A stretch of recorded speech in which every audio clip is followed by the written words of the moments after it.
আসসালামু আলাইকুম। টি-20 বিশ্বকাপ চলাকালীন সময়ে বাংলাদেশের প্লেয়ারদের ব্যস্ত রাখতে বিসিবি নতুন একটি উদ্যোগ নিয়েছে এবং এর নাম অদম্য টি-20 টুর্নামেন্ট। এবং এখানে ৩টা দল থাকবে, ৩টা দলে প্রায় ১৩ জন করে প্লেয়ার ঘোষণা করছে। অলমোস্ট ৩৯ থেকে ৪০-৪৫ জন প্লেয়ারের নাম আছে।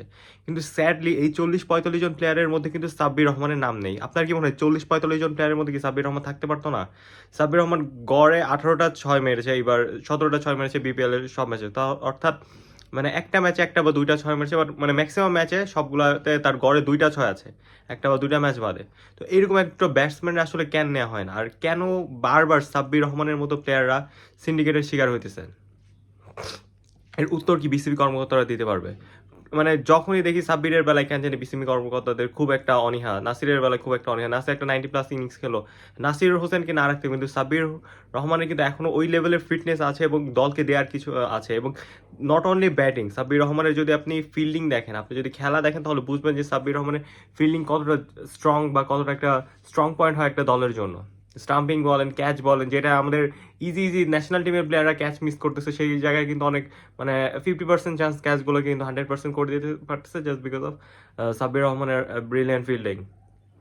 এখন এরকম যদি হয়, আর এরকম এক্সপিরিয়েন্স ক্যাম্পেইনারকে আসলে দিনের পর দিন নষ্ট হয়। সাব্বির রহমানকে দলে কিন্তু বাদ দেওয়া হয়েছে, কিন্তু এক্সাক্ট কোনো রিজন নেই। হ্যাঁ, দল থেকে দীর্ঘদিন খারাপ খেলছে, কিন্তু তারপরে যে হুট করে কেন দল থেকে বাদ দেওয়া হলো? তামিম ইকবাল কিন্তু আমরা যখন দেখছি 2 থেকে 3 বছর খারাপ খেলে যাইতেছে এবং পঞ্চমান্ডবের সাকিব আল হাসান বাদে একটা প্লেয়ার দেখাতে পারবে না যে তার ক্যারিয়ারে কনস্ট্যান্ট ছিল। মাহমুদ আল রেয়াদও দিনের পর দিন ভুগেছে, মুশফিকুর রহিম দিনের পর দিন ভুগেছে, কিন্তু কেউই আসলে এরকম সাব্বির রহমানের মতো সাফার করে নাই যতটা আমাদের সাব্বির রহমান করা লাগতেছে।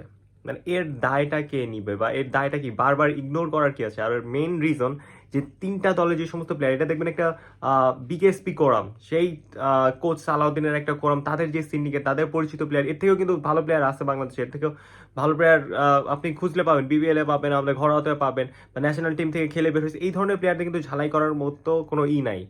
আছে যত উল্টাপাল্টা সিন্ডিকেট মেনটেন করে 39 থেকে 45টা প্লেয়ার একদম নিজেদের গোজা মিলে ঢুকায় রাখছে।